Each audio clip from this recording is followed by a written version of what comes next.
पुरुषोत्तम मास चालू हुआ है, अधिक मास चालू हुआ है।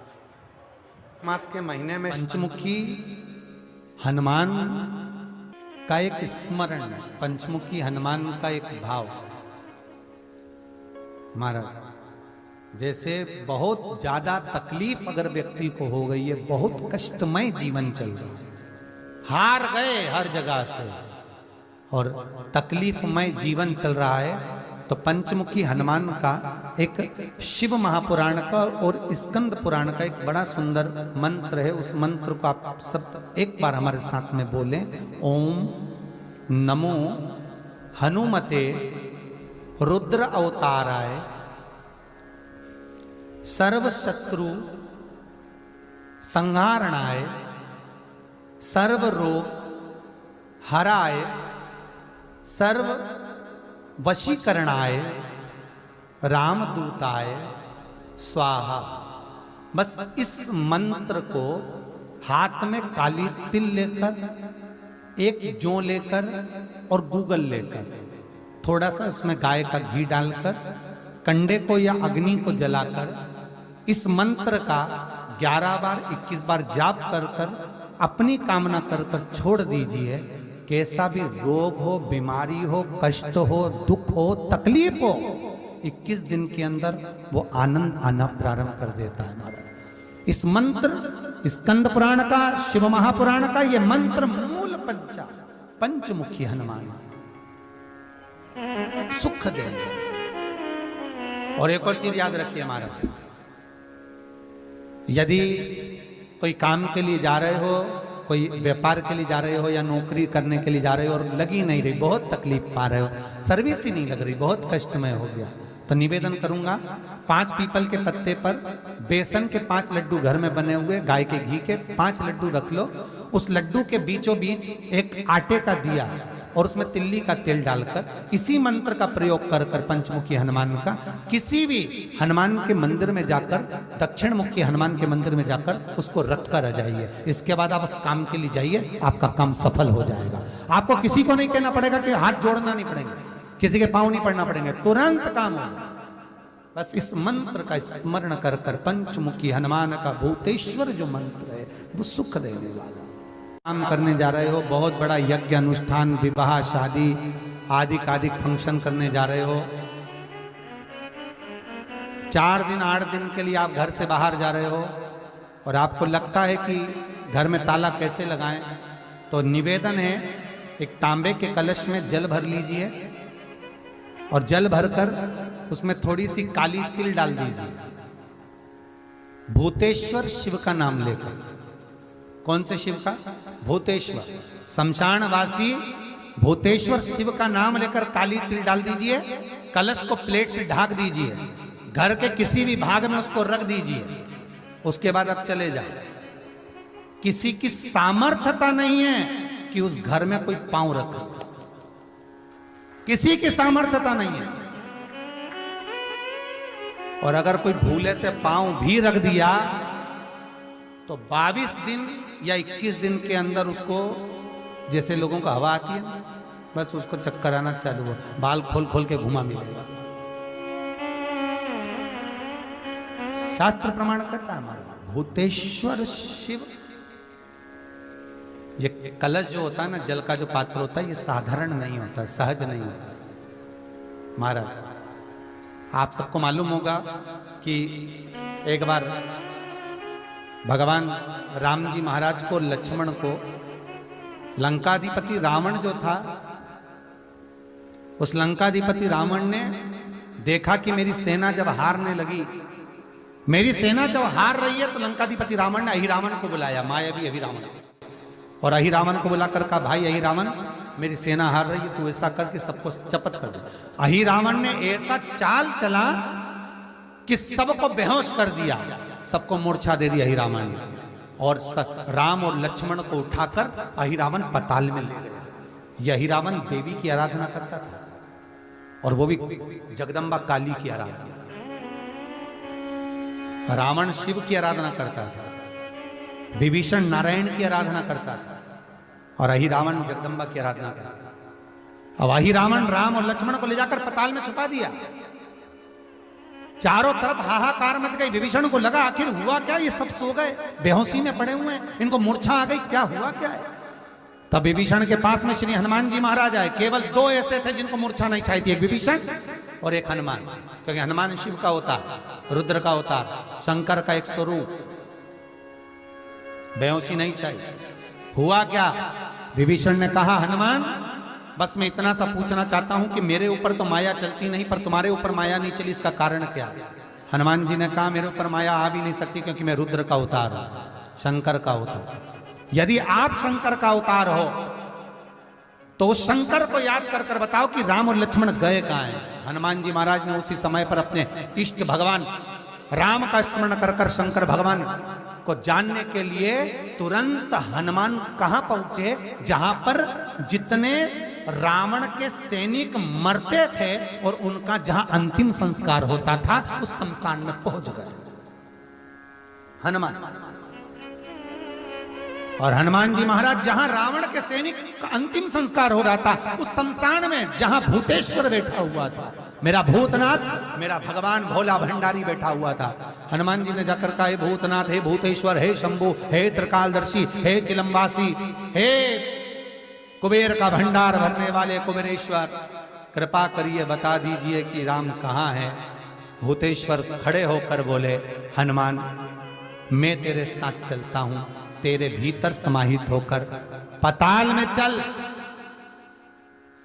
जिस पताल में मेरी ही अर्धांगिनी मां काली विराजमान है, जगदम्बा, उसके 5 दिए लगे हैं घृत के, जिसको अहिरावण जलाकर रखता था। वो 5 दिए एक साथ बुझेंगे तब जाकर अहिरावण मरेगा, तब राम लक्ष्मण सामने खड़े मिल जाएंगे। भूतेश्वर भगवान को हनुमान जी ने अपनी गदा के अग्रभाग में, गदा में एक आगे का कोना भाग होता है, उस भाग में बिठा लिया भूतेश्वर। और भूतेश्वर को बिठाकर हनुमान जी महाराज पताल में चले गए। पताल में जैसे ही गए तो 5 दिए लगे हुए मिले, 5 दिए लगे मिले। अब विचार करा हनुमान ने कि इनको मैं मार, दियों को 5, एक वहां लग रहा तो एक वहां लग रहा, एक ऊपर लग रहा तो एक सामने लग रहा, एक जगह तो पीछे लग रहा। अब ये 5 दिए चारों दिशा में और ऊपर, इनको फूंक भी मारूंगा तो एक घूम के मारूं तो एक साथ नहीं बुझे। अब करा क्या जाए इन 5 को मारने के लिए। तब भगवान शंकर गदा पर जो बैठे थे भूतेश्वर, उन्होंने कहा हनुमान एक काम करो, तुम्हारे 5 मुंह कर लो। हनुमान जी का पंचमुखी होता, तुम अपने 5 मुख करो। और हनुमान जी महाराज ने अपने 5 मुख कर लिए। नरसिंह का अवतार, बरहा का अवतार, ऐसे 5 मुख हनुमान जी महाराज ने करे। गरुण अवतार, हनुमान जी ने ऐसे 5 मुख बनाए, एक ऊपर, एक उत्तर, दक्षिण, पूर्व, पश्चिम के मुख बनाकर शंकर भगवान गदा पर थे, गदा सम्मुख में रखकर भगवान शिव बोले मार फूंक, और हनुमान जी ने जो फूंक मारी 5 दिए एक साथ बुझ गए। राम और लक्ष्मण सामने खड़े मिल गए, सामने खड़े।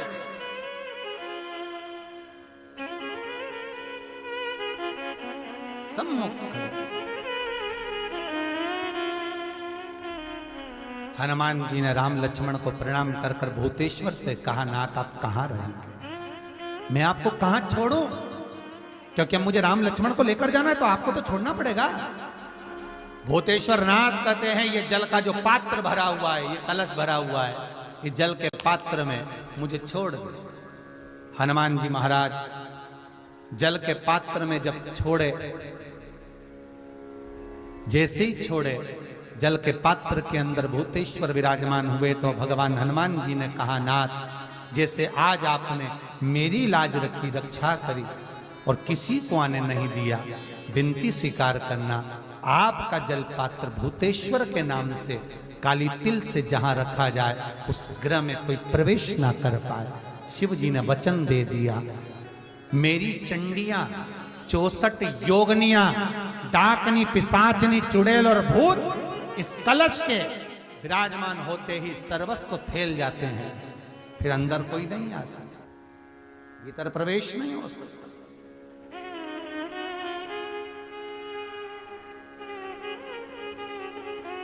भीतर प्रवेशता नहीं। हमारी श्वासें जो भगवान ने दी है 21,600 श्वास जो भगवान दे रहा है, उसके काउंटिंग में, उसकी हिसाब में गिनती जा रही है, और हमारा समय अब कम होता चला जा रहा है। पर हम उस समय का भान करें, हम उस समय को आनंद में जिए, हम उस समय का स्मरण करें। कई लोग तो ऐसे हैं, उनको आज तक हनुमान चालीसा पढ़ना नहीं है, आज तक कोई चालीसा, चाहे गायत्री चालीसा हो, लक्ष्मी चालीसा हो, शिव चालीसा हो, पढ़ना ही नहीं आती। बस बैठ गए भगवान के सामने और पढ़ लिया आसन लगा के। नहीं नहीं नहीं, चालीसा पढ़ने का भी एक नियम है। अगर कोई लक्ष्य लेकर पढ़ रहे हो तो उसका एक नियम है। पूरी जिंदगी पढ़ते रहोगे तो भगवान की प्राप्ति नहीं है, पर लक्ष्य लेकर अगर पढ़ा है आसन से, जिस भगवान की चालीसा पढ़ रहे हो उसकी मूर्ति या उसका फोटो आपके सामने होना चाहिए। एक घी का दिया, अगर हनुमान चालीसा पढ़ रहे हो तो या तो घी का दिया जलाओ, वो भी गाय के घी का हो, भैंस के घी का मत जलाना। हनुमान जी कभी प्रकट नहीं होंगे भैंस के घी से। घी का दिया लगाइए अगर चालीसा का पाठ कर रहे हो हनुमान जी का।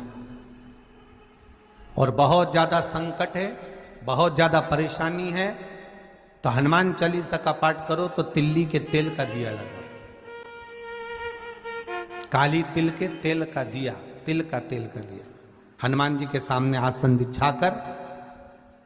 बहुत तकलीफ है तो 3 पाठ प्रतिदिन करो, और एक आसन से जितने समय, 9 बजे अगर आप बैठते हो पाठ करने तो 9 बजे ही बैठना है।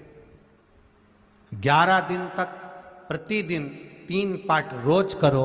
एक पानी का लोटा, कलश, तांबे का जल, अर्थात तांबे का लोटा हो, स्टील का लोटा हो, तुम्हारे पास जो कलश हो उसमें जल भरकर, एक सिक्का उसमें पटक कर, एक लौंग पटक कर प्लेट से ढक कर रख दो, और प्रतिदिन बस टाइम पर बैठकर पाठ करो। 11 दिन पूर्ण होंगे, जिस कामना से आपने पाठ करा है बस वो सिक्का, वो लौंग कलश में से निकाल लो, जल का आचमन करो, और जिस काम के लिए करा है वो जल उस प्रयोग में ले लो। उस प्रयोग, किसी से बात करने जाना है तो वो जल पी कर जाइए, कोई से हाथ मिलाना है तो वो सिक्का, वो लौंग अपने हाथ में रखिए, अपने साथ रखिए। कई लोग कहते हैं हम तो बहुत दिनों से हनुमान चालीसा पढ़ रहे हैं, हम बहुत समय से राम रक्षा स्तोत्र का पाठ कर रहे हैं, हम बहुत समय से ये कर। अरे तो उसको नियम से तो करो। हनुमान चालीसा का प्रागट्य केवल एक दिल से की गई स्तुति। हनुमान जी महाराज की स्तुति, राम जी महाराज की स्तुति तुलसीदास जी ने केवल दिल से करी थी, केवल मन से। और ये नहीं कहते कि हनुमान चालीसा पढ़ोगे तभी भगवान, नहीं नहीं, आप दिल से अगर भगवान को पुकार लीजिए, आप दिल से पुकारो उसको, वो आएगा। नियम है महाराज, बहुत ध्यान दीजिएगा। पंचमुखी हनुमान का एक स्मरण, पंचमुखी हनुमान का एक भाव। महाराज जैसे बहुत ज्यादा तकलीफ अगर व्यक्ति को हो गई है, बहुत कष्टमय जीवन चल रहा है, हार गए हर जगह से और तकलीफमय जीवन चल रहा है, तो पंचमुखी हनुमान का एक शिव महापुराण का और स्कंद पुराण का एक बड़ा सुंदर मंत्र है। उस मंत्र को आप सब एक बार हमारे साथ में बोलें। ओम नमो हनुमते रुद्र अवताराय सर्व शत्रु संहारणाय सर्व रोग हराय सर्व वशीकरणाय रामदूताय स्वाहा। बस इस मंत्र को हाथ में काली तिल लेकर, एक जौ लेकर और गूगल लेकर, थोड़ा सा उसमें गाय का घी डालकर, कंडे को या अग्नि को जलाकर इस मंत्र का 11 बार 21 बार जाप कर कर अपनी कामना कर कर छोड़ दीजिए। कैसा भी रोग हो, बीमारी हो, कष्ट हो, दुख हो, तकलीफ हो, 21 दिन के अंदर वो आनंद आना प्रारंभ कर देता है। महाराज इस मंत्र, स्कंद पुराण का, शिव महापुराण का ये मंत्र मूल पंचमुखी हनुमान सुख देंगे। और एक और चीज याद रखिए महाराज, यदि कोई काम के लिए जा रहे हो, कोई व्यापार के लिए जा रहे हो या नौकरी करने के लिए जा रहे हो और लगी नहीं रही, बहुत तकलीफ पा रहे हो, सर्विस ही नहीं लग रही, बहुत कष्टमय हो गया, तो निवेदन करूंगा 5 पीपल के पत्ते पर बेसन के 5 लड्डू घर में बने हुए गाय के घी के 5 लड्डू रख लो। उस लड्डू के बीचों बीच एक आटे का दिया और उसमें तिल्ली का तेल डालकर इसी मंत्र का प्रयोग कर कर पंचमुखी हनुमान का किसी भी हनुमान के मंदिर में जाकर, दक्षिण मुखी हनुमान के मंदिर में जाकर उसको रख कर आ जाइए। इसके बाद आप उस काम के लिए जाइए, आपका काम सफल हो जाएगा। आपको किसी को नहीं कहना पड़ेगा कि हाथ जोड़ना नहीं पड़ेगा, किसी के पांव नहीं पड़ना पड़ेंगे, तुरंत काम होगा। बस इस मंत्र का स्मरण कर कर पंचमुखी हनुमान का भूतेश्वर जो मंत्र है वो सुख देने वाला, आनंद देने वाला, सहज नहीं महाराज, सुख की खान है, आनंद की राशियां में। महाराज आप कोई बहुत बड़ा काम करने जा रहे हो, बहुत बड़ा यज्ञ अनुष्ठान, विवाह, शादी आदि आदि फंक्शन करने जा रहे हो, 4 दिन 8 दिन के लिए आप घर से बाहर जा रहे हो और आपको लगता है कि घर में ताला कैसे लगाएं, तो निवेदन है एक तांबे के कलश में जल भर लीजिए और जल भरकर उसमें थोड़ी सी काली तिल डाल दीजिए। भूतेश्वर शिव का नाम लेकर। कौन से शिव का? भूतेश्वर, शमशानवासी भूतेश्वर शिव का नाम लेकर काली तिल डाल दीजिए। कलश को प्लेट से ढक दीजिए, घर के किसी भी भाग में उसको रख दीजिए। उसके बाद आप चले जाओ। किसी की सामर्थ्यता नहीं है कि उस घर में कोई पांव रखे, किसी की सामर्थ्यता नहीं है। और अगर कोई भूले से पांव भी रख दिया तो 22 दिन या 21 दिन के अंदर उसको, जैसे लोगों को हवा आती है बस उसको चक्कर आना चालू हो, बाल खोल खोल के घुमा मिलेगा। शास्त्र प्रमाण करता है हमारा भूतेश्वर शिव। ये कलश जो होता है ना, जल का जो पात्र होता है, ये साधारण नहीं होता, सहज नहीं होता महाराज। जैसे आज आपने मेरी लाज रखी, रक्षा करी और किसी को आने नहीं दिया, विनती स्वीकार करना। आपका जल पात्र भूतेश्वर के नाम से काली तिल से जहां रखा जाए उस गृह में कोई प्रवेश ना कर पाए। शिव जी ने वचन दे दिया, मेरी चंडियां 64 योगनियां, डाकनी, पिशाचनी, चुड़ैल और भूत इस कलश के विराजमान होते ही सर्वस्व फैल जाते हैं, फिर अंदर कोई नहीं आ सकता, भीतर प्रवेश नहीं हो सकता। लगे तो उन्होंने हनुमान जी से कहा कि तुम क्या चाहते हो? हनुमान जी बोले मेरे को जाना है, क्योंकि जहां राम वहां हनुमान। हनुमान जी जब कहने लगे कि मेरे को जाना है, तो राम जी महाराज बोले नहीं नहीं हनुमान, तुझे सबसे ज्यादा प्रिय क्या है? तो कह राम। तो हनुमान तू कह रहा है सबसे ज्यादा प्रिय है राम प्रिय है, तो एक बार जिस समय देवऋषि नारद का अपमान हुआ, विश्वामित्र बाबा का अपमान हुआ, उस समय पर एक राजा ने जब अपमान करा तो तूने उसको राम नाम लिखकर एक जगह पर बिठा दिया और कहा कि तू राम नाम जपते रहे। उसने राम नाम जपा। तब हनुमान याद कर, मेरे सम्मुख में तू खड़ा था और युद्ध होने वाला था, तो तूने क्या कहा था? प्रभु आप इसको मार नहीं सकते क्योंकि ये आपका नाम ले रहा है। राम से बड़ा होता है राम का नाम, आप इसे मार नहीं सकते। तब आपने ये संवाद कहा था, हनुमान बता तेरी प्रियता क्या है? हनुमान जी कहते हैं प्रभु आपने मुझे जगा दिया, क्योंकि मुझे श्राप ये मिला था कि तू जागेगा किसी की जगाने पर, आपने मुझे जगा दिया। इसलिए हे नाथ, अब मैं जाना नहीं चाहता, सत्संग करना चाहता।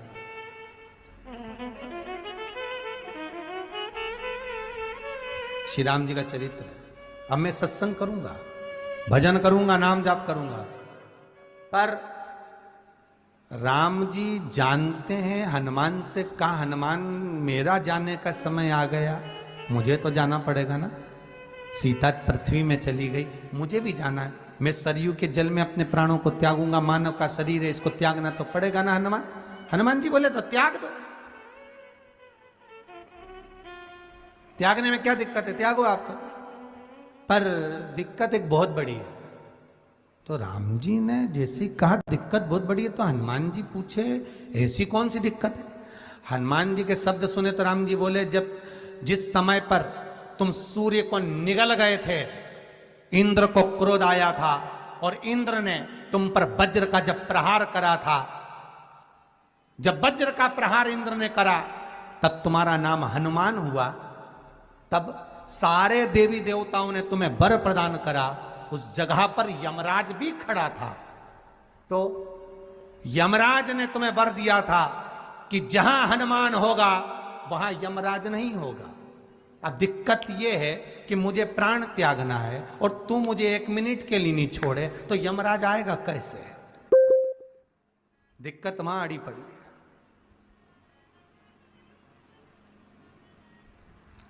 हनुमान जी मुस्कुरा के बोले राम जी महाराज से, प्रभु मैं आपके बिना रह नहीं सकता। तो राम जी बोले, मैं भी जानता हूं कि तू मेरे बिना नहीं रह सकता, पर एक काम तो कर सकता है ना। क्या? मैं अगर कोई काम बताऊंगा तो तू करेगा कि नहीं करेगा? हनुमान जी बोले, आपका काम और मैं ना करूं, ऐसा कभी हुआ है? जरूर करूंगा। ठीक है। बस अब राम जी महाराज ने सोच लिया कि हनुमान को जाने से पहले काम पर लगाना।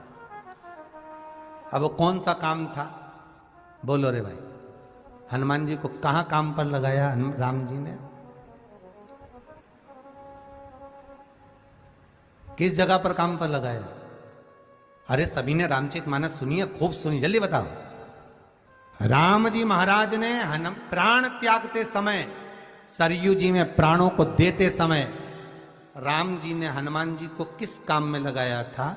कि राम जी ने अपने हाथ की एक मुद्रिका जिस पे राम लिखा हुआ था, वो मुद्रिका एक अयोध्या की एक सरंग में जमीन में डाल दिया और हनुमान से कहा जा जरा ढूंढ के लेके आ, मैं अभी घूम कर आया। और हनुमान जी तलातल रसातल भूमि के नीचे पताल में चले गए उस मुद्रिका को ढूंढने के लिए जिस पे राम लिखा है। और हनुमान जी पूछते भी जा रहे, राम कहाँ है? राम की मुद्रिका पड़ी थी, राम की अंगूठी है। अब राम का ही सत्संग करते करते जा रहे। और राम जी चले गए सरयू, क्योंकि हनुमान अगर होगा तो यमराज नहीं आ सकता। हनुमान को यहां से हटाना पड़ेगा, तब यमराज लेने के लिए आ सकता। तब यम आए, और क्योंकि यम अपने नियम को धारण करेगा, चाहे कृष्ण हो चाहे राम। वही बात फिर याद कर लीजिए, अच्छा कर्म करिए, कर्म का दंड तो भगवान को भी भोगना पड़ता है। अगर कोई अदालत में केस चल रहा है, बहुत बड़ी समस्या में आप पड़ गए, बहुत बड़ा टेंशन बिल्कुल आकर खड़ा हो गया है, तो चंदन, एक लाल चंदन बाजार में मिलता है, पूजन वालों के यहाँ पूछना, लाल चंदन आता है। वो लाल चंदन को घिस कर उसमें थोड़ा सा तिल्ली का तेल डालकर महाराज हाथ में चंदन को लेकर शिवलिंग पर लगाएं और बड़ के पेड़ के नीचे, बड़ के जड़ में जाकर बटकेश्वर महादेव का नाम लेकर उस चंदन को लगाएं।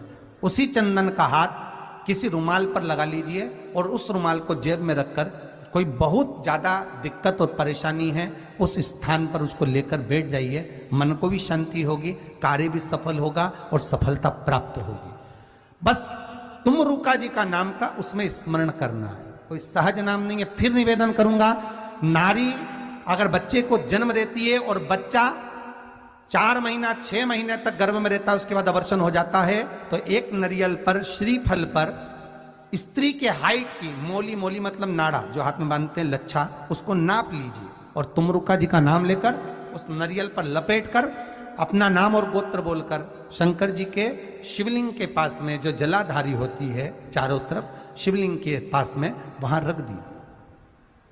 शिव के शिवलिंग का स्पर्श करिए, एक बेलपत्र उठाकर मंदिर की चौखट पर खा लो, तुमरुका जी का नाम लेकर। महाराज होने वाला जो बच्चा है वो पूर्ण होगा, बीच में अवर्षण नहीं होगा, बच्चा समाप्त नहीं होगा महाराज, और स्वस्थ उत्पन्न होगा।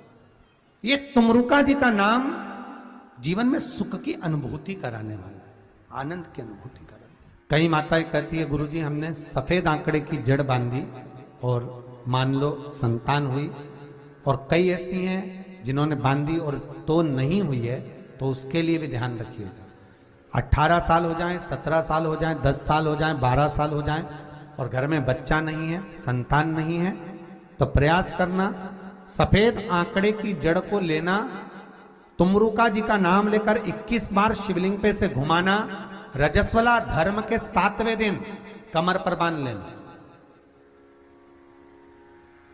और उसी दिन से एक पीपल का पत्ता मंगवाना, शंकर भगवान पर चढ़वाना और पीपल के पत्ते को गौ माता के दूध में उसको उकलवाना। ठीक है, उकलवाकर ठंडा करवाकर पत्ते को बाहर ठंडा करने में डाल देना। दूध जब ठंडा हो जाए हथेली पर उस गिलास को रखना और भगवान शिव का तुमरुका जी का नाम लेकर उसको पीना चालू कर देना। लगभग 8 दिन 15 दिन उस दूध का पान कर कर फिर विश्राम करें। महाराज, संतान की प्राप्ति अवश्य होगी, संतान अवश्य प्राप्त होगा। पीपल के वृक्ष में स्वयं मेरे भगवान शिव आनंद वास निवास करते हैं। बाबा भोलेनाथ स्वतः निवास कर रहे हैं केवल एक पीपल के वृक्ष में। कितना सुंदर लिखा पद्म पुराण में कि 52,000 ब्राह्मण का एक साथ निवास पीपल के वृक्ष में होता है। एक साथ निवास। शंकर का एक अवतार श्री हनुमान जी महाराज है। हनुमान जी महाराज को 3 तरह की माला समर्पित होती है। एक आंकड़े के पत्ते की, दूसरी बेलपत्र के पत्ते की, तीसरी पीपल के पत्ते की। ये 3 तरह की माला जब शंकर हनुमान जी महाराज को समर्पित होती है। आंकड़े की माला महाराज, आंकड़े के पत्ते की जो माला होती है, ये माला कार्य की सिद्धि के लिए होती है। इसमें एक एक आंकड़े के पत्ते पर सीताराम लिखा जाता है। मात्र एक पत्ता ऐसा होता है जिस पत्ते पर सीताराम नहीं लिखा जाता। 108 पत्ते में से एक पत्ता, बस उस पत्ते को हथेली में रखकर उल्टा हाथ आपको रखना है और अपनी कामना कर कर उस पत्ते को बांध देना है। ये जरूरी नहीं है कि 25 के बाद बांधो, 50 के बाद बांधो या 100 के बाद बांधो, आपकी मर्जी पड़े। उस खाली पत्ते को कहीं पर भी बांध दीजिए और उस माला को अपनी कामना कर कर श्री हनुमान जी महाराज को समर्पित कर दीजिए। माला जब हनुमान जी को चढ़ जाए तब एक घी का और एक तेल का दिया हनुमान जी के सम्मुख में लंबी बाती का लगा देना है महाराज। एक घी का, एक तेल, और अपनी कामना कर कर आप आ जाइए। आपकी वो कामना 2.5 महीना या 3 महीना, इससे ज्यादा नहीं जाएगा, वो कामना बाबा पूरी करेगा। क्योंकि शिव और हनुमान ये सब एक ही स्वरूप है। अगर व्यक्ति के जीवन में बहुत भारी रोग हो गया है, बहुत ज्यादा कष्ट हो गया है, कैंसर जैसी बीमारी भी अगर उसको घेर ली है और किडनी लीवर सब बेकार हो गया, तो निवेदन है पीपल के पत्ते की माला बनवाओ, 108 पत्ते की, और हनुमान चालीसा का हर पत्ते पर स्मरण करिए महाराज। आप हनुमान चालीसा पढ़ते जाओ, माला में गांठ लगाते जाइए, और वो माला जो व्यक्ति कैंसर से पीड़ित है हाथ का स्पर्श कराइए और शंकर को चढ़ाइए। केवल अष्टमी तिथि के दिन ये माला समर्पित होना चाहिए, शुक्ल पक्ष की अष्टमी के दिन। आप 2 या 3 अष्टमी को कर कर देखिए, अपने आप दवाई लगना प्रारंभ होगी। कैंसर जैसा रोग भी धीरे धीरे समाप्ति पर आएगा महाराज। पर करना शुक्ल पक्ष की अष्टमी को ही महाराज। कोई बच्चा एग्जाम में बैठ रहा है, सीए की पढ़ाई कर रहा है, कोई बहुत बड़े एग्जाम में बैठा, पास हो ही नहीं रहा, बहुत हार गया, बेलपत्री की माला चढ़ाई। पर बेलपत्र की जो माला है वो केवल प्रदोष पर चढ़ती है श्री हनुमान जी महाराज।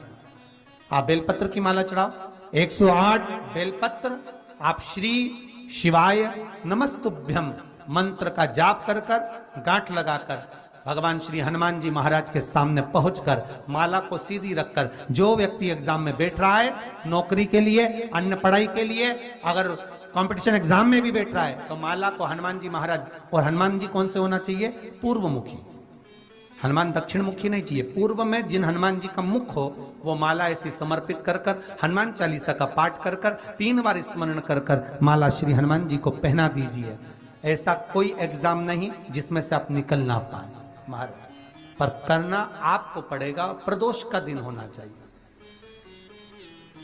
प्रदोष के दिन भगवान, और प्रयास जहां तक हो सके प्रदोष काल में अगर चढ़ाएंगे तो ज्यादा फलदायी रहेगा। रतिमान, मतिमान, कैतुमान, रतिमान, ऐसे हनुमान जी के 5 भाई और जन्म, तो 6 भाइयों का जन्म हुआ है। 6 भाई, भगवान का भी कम नहीं होता, अधिक नहीं। और आज भी नियम है महाराज, जिसकी फैक्ट्री नहीं चलती हो, प्रॉपर्टी की आप खरीदारी बेचादारी करते हो, प्रॉपर्टी से जुड़ा हुआ काम करते हो, या लोहे से जुड़ा हुआ करते हो, या फैक्ट्री आदि का कर्म करते हो, कोई मैन्युफैक्चरिंग करते हो, वो नहीं चल रहा, तो हनुमान जी के उल्टे पांव का सिंदूर लीजिए और हनुमान जी के दूसरे नंबर के भाई गतिमान का नाम लीजिए। किसका नाम लेना है? गतिमान। गतिमान का नाम लेकर फैक्ट्री के बाहर या फैक्ट्री पर एक स्वस्तिक का निर्माण कर दीजिए, हनुमान जी के उल्टे पांव के सिंदूर और गतिमान का नाम लेकर। कभी आपकी फैक्ट्री कोई काम नहीं निकालेगी, उन्नति की ओर ही निकल जाएगी, कभी घाटे की ओर नहीं जाएगी। गतिमान का नाम, रतिमान, केतुमान, मतिमान, ये जितने भी नाम है हनुमान जी के भाइयों के, ये सब कल्याण करते हैं। एक एक नाम कल्याण करते हमारे, एक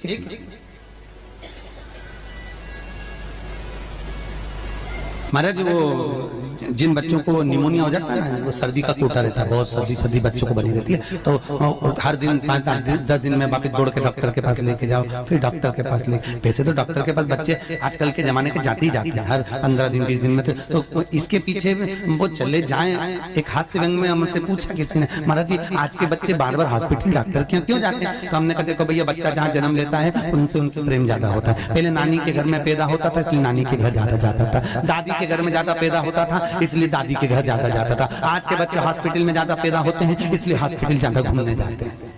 ये हास्य। पर यदि बच्चे को सर्दी ज्यादा होती है, निमोनिया ज्यादा होता हो, ठंडा का कोटा ज्यादा रहता हो, तो पीपल के 5 पत्ते महाराज उस पर घृत लगाकर हनुमान जी के तीसरे नंबर के भाई व्रतिमान का नाम लेकर, व्रतिमान का नाम लेकर बच्चे की छाती पर एक वस्त्र से उसको बांध दीजिए, रात्रि भर बंधे रहने दीजिए महाराज। और बांधना कौन से दिन है? 12 तिथि को, बस एक बार बांधना, उसके बाद सर्दी का कोटा नहीं रहता महाराज, बच्चा स्वस्थ अपने आने। व्रतिमान हनुमान जी महाराज के जितने भी भाई हैं, सबका आनंद सुख चरणारविंद का सुख देने वाला भगवान श्री हनुमान जी महाराज चैत्र की पूर्णिमा के दिन प्रकट होते हैं महाराज। पवन तनय संकट हरन मंगल मूरत रूप, राम लखन सीता सहित हृदय बसौ सुर। श्री हनुमान जी महाराज का प्रागट्य होता है, चारों तरफ सुख ही समाहित हो जाता है, आनंद ही आनंद स्थापित हो जाता है चारों। अब दोनों में अंतर देखिए। हनुमान जी की जब स्तुति गाई जाती है तो बोला जाता है विद्यावान गुणी अति चातुर। फिर से बोलो एक बार लाइन से, विद्यावान गुणी अति चातुर। हनुमान जी विद्यावान थे और लंका का राजा रावण विद्वान था। क्या था? जम के बोलो विद्वान, ये विद्यावान वो विद्वान। तो एक प्रश्न सामने खड़ा होता है कि विद्यावान और विद्वान में क्या अंतर है? हनुमान जी विद्यावान गुणी अति चातुर, रावण विद्वान, तो दोनों में अंतर क्या है? विद्वान ये भी विद्वत्ता से विद्वत्ता, वो भी पढ़ा लिखा, ये भी पढ़ा लिखा। अष्ट सिद्धि नवनिधि उनके पास में, इसके पास। तो फिर अंतर क्या है? तो शिव महापुराण की कथा कहती है, जिस व्यक्ति को पढ़ कर विद्या अर्जन कर खूब पढ़ाई करते करते अच्छा पद जब मिल जाता है और उसको जब अहंकार आ जाता है तो वो विद्वान हो जाता है। और जिसको पढ़ कर खूब अच्छी सिंहासन भी मिल गया, उसके बाद भी उसका चित्त वृत्ति नम्र होता चले जाता है, तो वो विद्यावान हो गया। विद्वान में अहंकार है, विद्यावान में नम्रता है। बहुत ध्यान देना हमारा। कई लोगों को पढ़े लिखे थे, अप टू डेट बन के हमारे बराबर कोई अहंकार आ गया, मतलब तुम विद्वान हो, बहुत विद्वान हो, मना नहीं है, तुम्हारे में विद्वत्ता की कमी नहीं है, सारे वेद पुराण शास्त्र सब तुम्हारे में भरे हुए हैं, सारी पढ़ाई लिखाई तुमने भरी हुई है, तुम बहुत विद्वान हो। पर विद्वत्ता अहंकार को लेकर जाती है, और विद्यावान का जो विद्या को ग्रहण करता है उसके भीतर नम्रता आती चली जाती है। नम्रता, कोई कोई व्यक्ति ऐसा होता है जिसके पास भगवान पैसा खूब देता है तो उसको नम्रता देता है, खूब नम्रता, इतना प्रेम से बोलेगा, इतना मीठा बोलेगा, और बोलो साहब और मेरे लिए कोई सेवा हो तो बता दो, और बोलिए साहब, इतनी नम्रता। और किसी किसी के पास में अहंकार इतना ज्यादा आ जाता है धन के साथ में कि वो किसी गिनते ही होगी नहीं, बिल्कुल ऐसा लगे जैसे भेरू पे सिंदूर चढ़ा, एकदम गिनते। तो दोनों में अंतर है, दो। नम्रता अगर आपके भीतर पढ़ाई लिखाई के साथ में, विद्या के साथ में आ रही है तो समझ कितना सुंदर कहा रामकृष्ण परमहंस जी ने। रामकृष्ण परमहंस जी से स्वामी विवेकानंद जी ने पूछा, आपकी निगाह में खूब पढ़ा लिखा व्यक्ति कैसा होता है? रामकृष्ण परमहंस कहने लगे, जीरो। कैसा होता है? शून्य। स्वामी विवेकानंद ने फिर रामकृष्ण परमहंस से पूछा, आपकी दृष्टि में बहुत पढ़ा लिखा, बहुत पैसे वाला, धनपति व्यक्ति कैसा होता है? रामकृष्ण परमहंस जी ने कहा, डबल शून्य, डबल जीरो। स्वामी विवेकानंद जी ने फिर पूछा रामकृष्ण परमहंस जी से, गुरुदेव आपकी दृष्टि में पढ़ा लिखा व्यक्ति, बहुत धनपति, सब ज्ञान में निपुण, वो व्यक्ति कैसा होता है? रामकृष्ण परमहंस ने कहा, ट्रिपल जीरो, 3 शून्य। स्वामी विवेकानंद ने कहा, गुरुजी अगर ये सब शून्य की गिनती में आ गए तो कीमत किसकी होगी? रामकृष्ण परमहंस जी ने कहा, सारे ज्ञान प्राप्त करने के बाद जो झुकना नहीं जानता, नम्रता नहीं जानता, वो जीरो के बराबर ही होता है। और जिसके पास में धन भी है, विद्या भी है, सारी निपुणता है, और जिसके भीतर नम्रता बनी हुई है, उसके आगे एक लगा दिया जाए तो वो करोड़ों की गिनती में हो जाता है। उसके आगे एक का कई लोग बड़ी अभिमतता में जीते हैं, मैं मेरे बराबर कोई नहीं, और जो मैं करके मर जाता है, अगला जन्म बकरा बकरी का हो जाता है, मैं करता फिरता है। छुपकली और बकरा बकरी दोनों पहचान जाओ, बहुत परिचित है। तुम्हारे दरवाजे पर भी कोई बकरा बकरी दिखे तो समझ लेना तुम्हारा रिश्तेदार आया है।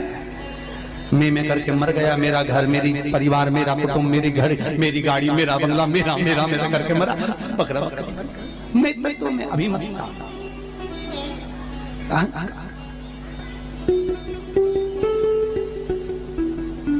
गुरु नानक देव जी महाराज का शब्द याद करो, कुछ भी मेरा नहीं है, सब कुछ तेरा, सब कुछ तेरा। इसलिए बोले सो निहाल, सब कुछ तेरा, हमारा कुछ है, हमारे भीतर कुछ है तो वो परमात्मा। हनुमान जी महाराज प्रकट हुए और अष्ट सिद्धि, कितनी? अष्ट सिद्धि, नवनिधि, कितनी निधि? 9 निधि हनुमान जी के पास में थी। अष्ट सिद्धि 9 निधि, और उस 9 निधि में सबसे ज्यादा सुंदर निधि जो दुनिया के हित की है वो है नील निधि। कौन सी निधि? 9 निधि में से एक निधि का नाम है नील निधि। अष्ट सिद्धि नव निधि के दाता, असबर दीन जानकी माता, राम रसायन तुमरे पासा सदा रहो रघुपति के। आज तुम लोगों ने पुण्य करा होगा, शनिवार के दिन, पूर्णिमा के दिन तुम्हें अष्ट सिद्धि नवनिधि मिल गई। आज किस्मत वाले हो गया, भाग्यशाली। अष्ट सिद्धियां नवनिधियां प्राप्त हो गई, गाते गाते पूरी जिंदगी हो गई थी। रोज हनुमान चालीसा पढ़ते थे, रोज बोलते थे अष्ट सिद्धि नवनिधि की दाता। अष्ट सिद्धि थी कौन सी, नवनिधि थी कौन सी? बच्चे पूछे तो बता तो सकते हो कि अष्ट सिद्धि ये है, नवनिधि ये है, और किस किस चीज का क्या क्या लाभ। अष्ट सिद्धि मालूम है? अरे जल्दी बोलो, नहीं मालूम? लिखना चालू करो बात। अष्ट सिद्धियां, पहली अनिमा, दूसरी महिमा, तीसरी गरिमा। अष्ट सिद्धियों में पहली अणिमा, दूसरी महिमा, तीसरी गरिमा। ये हनुमान जी महाराज की जो अष्ट सिद्धियां हैं, इन सिद्धियों के लिए आपको ज्ञात होना चाहिए, हनुमान जी महाराज के जब घर में तुम रोज हनुमान चालीसा का पाठ करती हो, आज एक दिन हो गया, कल दूसरा दिन हो गया, तीसरा दिन हो गया, कैलेंडर में जो पंचांगो कैलेंडर हो, उस कैलेंडर में एक निशान बना कर रखो कि आपके 108 जब पाठ पूरे हो जाएं, तब 108 बाती आप हनुमान जी महाराज की इन अष्ट सिद्धियों के नाम से लगा दीजिए। जिंदगी में आपका कभी बाल बांका नहीं हो सकता और आपकी उन्नति को कोई रोक नहीं सकता, यह पक्का है। अष्ट सिद्धियां, नवनिधियां 108 जब हनुमान चालीसा के पाठ हो जाए। और कभी कभी व्यक्ति के जीवन में ऐसा भी होता है कि भाई उसको बहुत तकलीफ आ जाती है कि मेरी दुकान नहीं चल रही, व्यापार नहीं चल रहा, मेरे साथ अच्छा नहीं हो रहा, मेरे को तकलीफ आ गई, शनि बढ़ गया, ये हो गया, ढैया हो गया, 7.5 हो गया, बड़ा तकलीफ, कहीं गिर रहा, कहीं पड़ रहा, तो उस व्यक्ति को 108 पाठ एक साथ कर लेना चाहिए। आज बैठा सुबह से शाम तक में 108 पाठ करके और फिर ये अष्ट सिद्धियों की बाती लगा दे। पर अष्ट सिद्धियों की जो बाती लगती है घृत में है, घी घृत, अष्ट सिद्धि, तो ये बाती, तो पहली अणिमा सिद्धि, दूसरी महिमा, तीसरी गरिमा, चौथी लघिमा, चौथी है लघिमा, पांचवी प्राप्ति, पांचवी क्या है? प्राप्ति। छठी प्राकंभ, छठी है प्राकंभ, सातवीं है ईर्षत्व, ईर्षत्व, और आठवीं है वशिष्व, आठवीं है वशिष्व। ये हनुमान जी महाराज की 8 सिद्धियां और 9 निधियां। पूरी हनुमान चालीसा की एक एक चौपाई में एक एक चीज से एक एक बीमारी का इलाज है, एक एक बीमारी का। महाराज हनुमान चालीसा की एक एक चौपाई से एक एक बीमारी। हमारे जीवन को हम चौपाइयों के क्रम से एक एक शब्द का भान करें कि वो उससे हमें प्राप्ति क्या है। अष्ट सिद्धि नवनिधि किस जगह पर स्कंद जी दे रहे हैं? नवनिधियां जहां पर सेतु बंद हुआ है, जहां पर सेतु, तो आप रामेश्वर जाएं, पुराने डाकघर के पास में आज भी 9 शिलाएं नवनिधि के लिए स्कंद देव ने वहां विराजमान करी थी, वहीं हनुमान जी महाराज ने जलपान करा था, वो स्थान आज भी विराजित है। आज